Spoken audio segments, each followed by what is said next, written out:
Andes पहाड़ों की सूनी चोटियों पर एक बहुत बड़ा हादसा हुआ। 13 अक्टूबर 1972 को उरुग्वे की एक रग्बी टीम उनके परिवार और दोस्तों को ले जा रहा एक चार्टर्ड प्लेन बर्फ से ढके पहाड़ से टकरा गया। दुनिया हैरानी से यह खबर देख रही थी। शुरुआती रिपोर्ट में बताया जा रहा था कि ऐसे माहौल में बचना नामुमकिन है। वो प्लेन फेयरचाइल्ड FH-227D रडार से गायब हो गया, एंडीज की विशाल पर्वत श्रृंखला में कहीं खो गया। हर गुजरते दिन के साथ उम्मीद कम होती गई, क्योंकि बचाव के सारे प्रयास फिजूल साबित हो रहे थे। खराब मौसम और दुर्गम रास्ते ने बचाव कार्य को और भी मुश्किल बना दिया था। दुनिया ने बुरी से बुरी खबर मानकर मातम मनाना शुरू कर दिया। फिर भी उस मलबे और निराशा के बीच जिंदगी की एक किरण बाकी थी।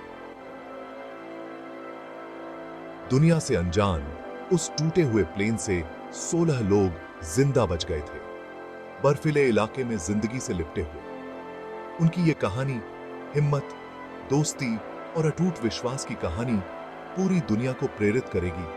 अंधेरे में उम्मीद की किरण। बचे हुए लोगों के सामने एक बहुत बड़ी मुसीबत थी। सभ्यता से हजारों मील दूर एक पहाड़ पर फंसे हुए। उनकी कहानी आज भी लोगों को प्रेरित करती है कि मुश्किल हालात में भी इंसान की आत्मा और हिम्मत टूट नहीं सकती। Uruguayan air force flight 571 old Christian rugby team को मोंटेवीडियो, उरुग्वे से सैंटियागो, चिली ले जाने के लिए चार्टर्ड किया गया था। यह सफर उम्मीदों और दोस्ती से भरा था। प्लेन में सवार ज्यादातर नौजवान थे, जो अपने सपने और उम्मीदें साथ लेकर चल रहे थे। उन्हें क्या पता था कि यह सफर उनके जीवन को हमेशा के लिए बदल देगा। उनकी फ्लाइट को खतरनाक एंडीज पर्वत श्रृंखला से होकर गुजरना था, जहां का मौसम बहुत अनप्रेडिक्टेबल था। जैसे ही प्लेन ऊंची चोटियों को पार कर रहा था, बादल प्लेन को घेरने लगे। नीचे की खतरनाक जमीन छुप गई। पायलट्स को खतरे का अंदाजा नहीं था। वो अपना रास्ता तय करते रहे। उनके इंस्ट्रूमेंट्स पहाड़ का पता नहीं लगा पाए। टक्कर अचानक और बहुत भयानक थी। तेज हवाओं से झूलता हुआ प्लेन पहाड़ से टकरा गया। टक्कर इतनी भयानक थी कि प्लेन के कई टुकड़े हो गए। दुर्घटना स्थल बर्फ और बर्फ से ढका एक सुनसान इलाका था, जहां बचाव की कोई उम्मीद नजर नहीं आ रही थी। ये वो पल था जिसने इंसानी सहनशक्ति की असली परीक्षा ली। इच्छा शक्ति और मुश्किल हालात में बने रिश्तों का पता चला। हादसे के फौरन बाद सब तरफ भागदौड़ और निराशा का माहौल था। प्लेन के कई टुकड़े पहाड़ पर बिखरे पड़े थे, जो इस भयानक टक्कर की याद दिला रहे थे। जिंदा बचे लोग, जिनमें से कई घायल थे, टूटे हुए प्लेन से बाहर निकले। उनके शरीर चोटिल थे। एंडीज की ठंडी हवाएं उनके पतले कपड़ों को चीरती हुई उनकी हड्डियों तक पहुंच रही थीं। बचे हुए लोग खुद को एक सुनसान पहाड़ी मैदान पर फंसा पाते हैं। चारों तरफ ऊंची चोटियां थीं, जो उनका मजाक उड़ा रही थीं। हवा पतली थी, जिससे हर सांस लेना मुश्किल हो रहा था। जमीन बर्फ से ढकी हुई थी, जो तेज धूप को रिफ्लेक्ट कर रही थी और चकाचौंध कर रही थी। खाना और पानी बहुत कम था। उनके पास बस उतना ही खाना था जितना वो प्लेन के मलबे से बचा पाए थे। बचे हुए लोग एक दूसरे से लिपटकर बैठ गए। जो करीब था बेबे, जो थोड़ा बहुत खाना था उसे बांट लिया और एक दूसरे को ढाढ़स बंधा रहे थे। रातें सबसे मुश्किल थीं। तापमान बहुत ज्यादा गिर जाता था। वे दुनिया के सबसे दुर्गम और वीरान इलाकों में से एक में फंस गए थे, जहां बचाव की कोई उम्मीद नहीं थी। फिर भी निराशा के बीच दृढ़ संकल्प की एक चिंगारी थी। उन्होंने हार मानने से इनकार कर दिया। भाग 4, जीने की चाहत। जैसे जैसे दिन रात में बदलते गए, फ्लाइट 571 में बचे लोगों को अपने अस्तित्व के लिए संघर्ष में ताकत मिली। कठोर परिस्थितियों में संसाधनशीलता और लचीलापन की मांग की गई। उन्होंने अपने अल्प खाद्य आपूर्ति का राशन किया, जिससे हर निवाला मायने रखता था। बचाए गए विमान के मलबे से ईंधन वाली आग पर बर्फ पिघलाना एक अनुष्ठान बन गया, जो शुष्क उच्च ऊंचाई वाले वातावरण में कीमती जलयोजन प्रदान करता था। अपनी विकट परिस्थितियों के बावजूद बचे हुए लोग आशा से चिपके रहे।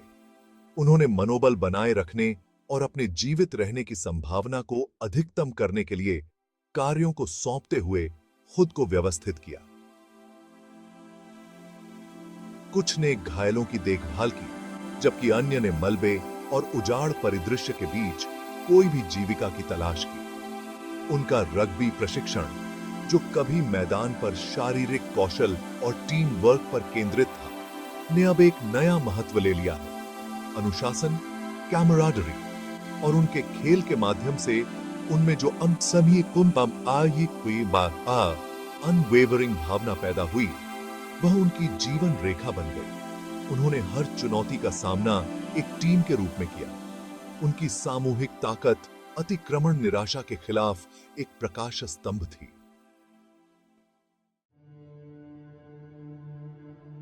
भाग 5। निराशा में एक समझौता।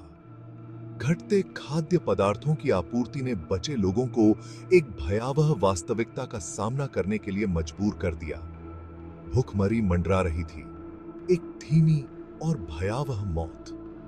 समूह अपने साझा अनुभव से बंधा हुआ है और जीवित रहने की एक प्रधान वृत्ति से प्रेरित होकर एक ऐसा निर्णय लिया जो उनकी मानवता की बहुत सीमाओं का परीक्षण करेगा।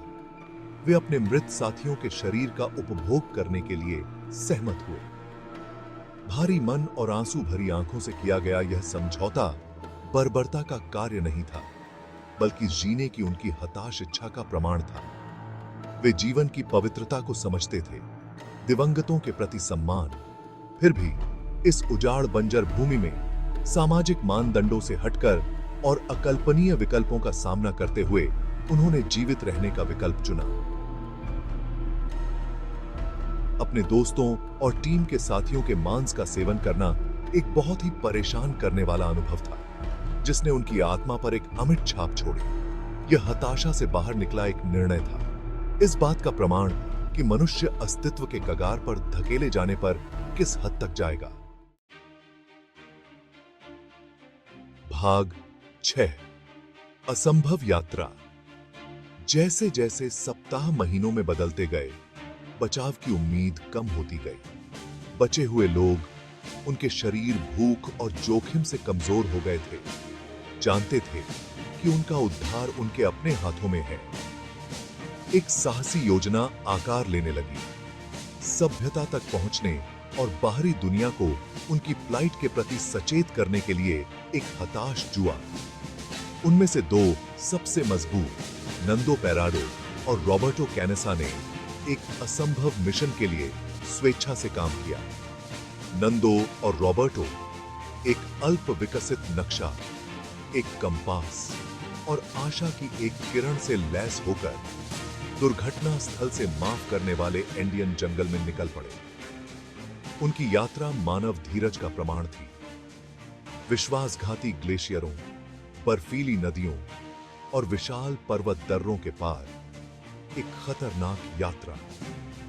उन्होंने थकान, भूख और मृत्यु के हमेशा मौजूद खतरे से लड़ाई लड़ी। उनके शरीर को पूर्ण सीमा तक धकेल दिया गया। पतली हवा ने हर कदम को संघर्ष बना दिया और हिमस्खलन का खतरा बढ़ा हुआ।